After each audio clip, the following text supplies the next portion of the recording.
Hi అండి అందరికీ. నిన్న ఈవినింగ్ అయితే మేమైతే బయటికి వెళ్ళామండి మా పిల్లల్ని తీసుకొని.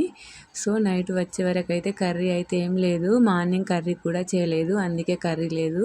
సో ఇలా ఎగ్స్ అయితే ఫ్రై చేసుకున్నానండి నా ఒక్కదాని కోసమే. మా ఆయన అయితే నేను తిననని చెప్పారు.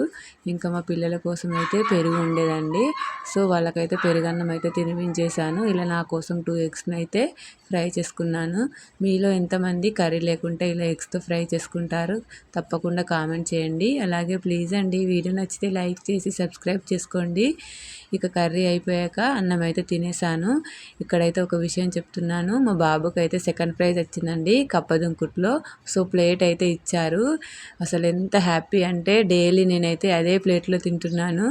నాకైతే చాలా అంటే చాలా ఇష్టమైనది ఏదన్నా ఉంది ప్రస్తుతానికంటే అదే అండి. ప్రతి తల్లికి ఇలానే కదా, అసలు మాటల్లో చెప్పలేనంత సంతోషంగా ఉంది.